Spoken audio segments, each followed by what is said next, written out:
Hi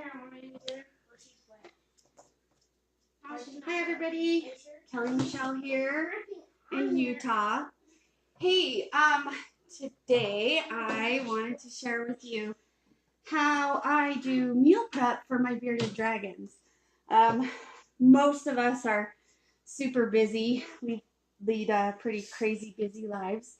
Here, my son wants to show one of our bearded dragons. This is Rex. Rex is fat and happy and spoiled. So, but it's a girl. It's a female.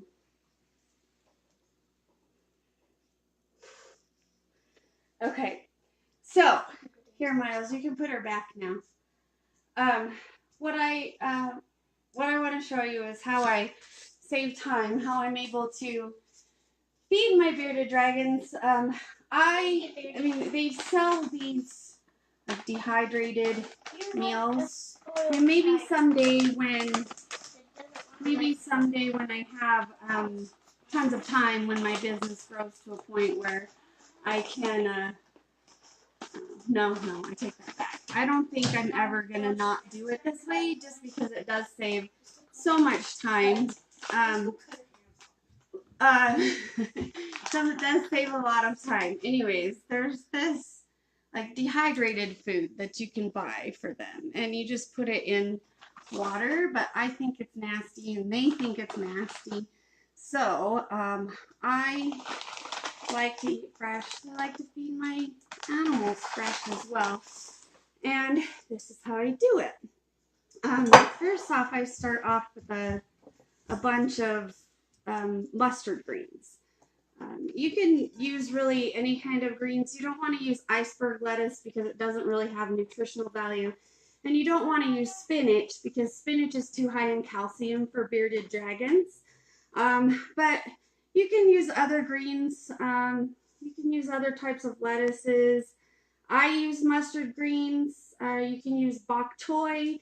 That's a really good one to use. But for this, I've got mustard greens. Just a full bunch of mustard greens is what I've got here. And there's not really any specific items that I add to it. They really like fresh, like fruits and vegetables. And so I usually just put together what I have on hand. This is mango. They love mango. Bearded dragons love mango. Mine do anyways. So I always throw in just a good sized handful of frozen mango that I've thawed and then cut up into little bite-sized pieces. And then I've got just about 3/4 of a cup of frozen corn that I had on hand, so I'm tossing that in there. You could put in anything really though, like green beans or whatever. I just always chop it down into smaller bite-sized pieces for them if it's in big chunks.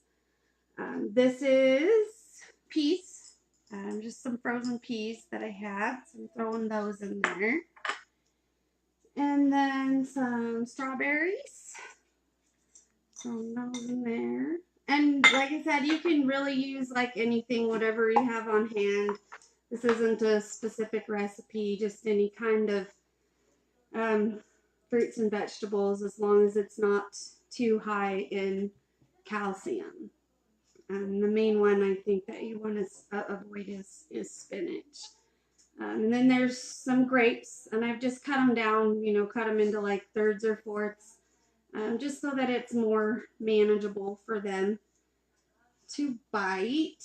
And I've got here some grape tomatoes.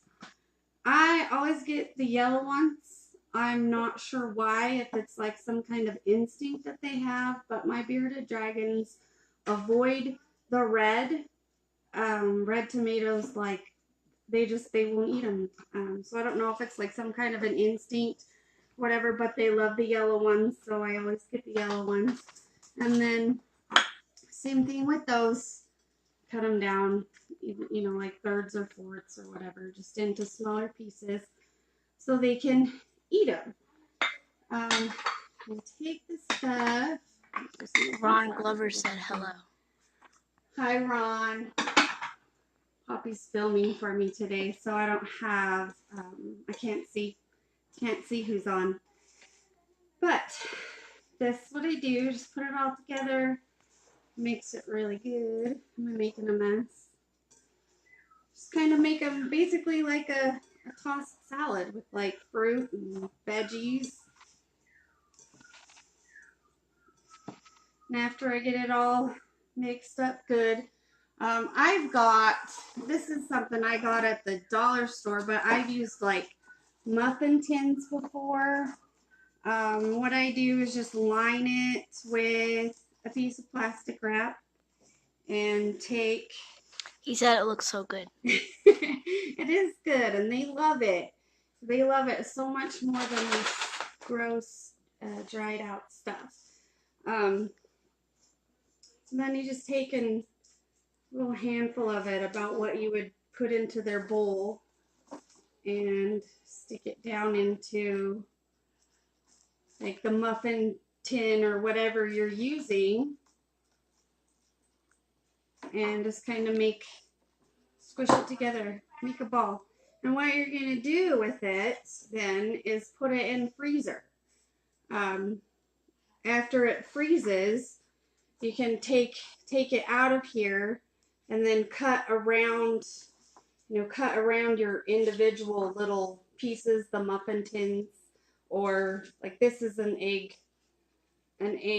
crate thing for the refrigerator. But because you lined it with the plastic wrap, then you can cut around it once it's frozen, and it makes like an individual serving portion for them. So it makes it really easy when you're ready to feed them. You just grab out a little piece of your frozen salad that you made for them. I'm going to go ahead and throw some food into these dishes because we're going to actually feed these guys here. Candy said, "Hi girls, Allison misses you." I miss her too. Aw. Hi, Candy. So I'm going to throw just some of this in here for these bearded dragons. And put these, finish sticking these in here. Hey, Miles, Briley. Do you guys want to come get these bowls and feed them go give them to the bearded dragons? Miles, Briley. Yeah? Okay, so. Caught you on camera. We're going to finish just putting these all in here so I can get them in the freezer. Gotta go to work here in a little bit, so gonna have to wrap this up, but hopefully this helps some of you out with how to maybe meal prep for bearded dragons, and hopefully it gives you some value in your life. It definitely did me. I don't know. I just don't like to feed my animals that nasty stuff. I like them to be happy, and this is how I do it. Makes it really easy when it comes time to feed them, because I can just throw the little frozen piece in there, let it thaw, and then what I do is add, sprinkle on a little bit of their calcium, because they do need to have calcium. They just can't have too much. They need to get it from their lights, and then from the supplement, and then they don't just eat the fruits and vegetables. They also will eat. They need a protein source, so then I add in the super worms, and it makes beautiful, appetizing For lizards. living salad for lizards. Yeah. So that's how I do it. Guys, I'm coming into a busy season right now. We're kicking off some really awesome Christmas sales, just so you know about that too. But mainly, what I wanted to share today is this awesome bearded dragon salad. So, and how to freeze it and access it easy later. But okay, great. Hopefully you guys like this and it saves you some time in your life. For those of you that also have bearded dragons and lizards, we definitely love our animals, and most of us are working crazy hours and need to have ways to save time in our lives. So that's all I have for you today. Thanks for watching, and you have a great rest of your day. Talk to you later.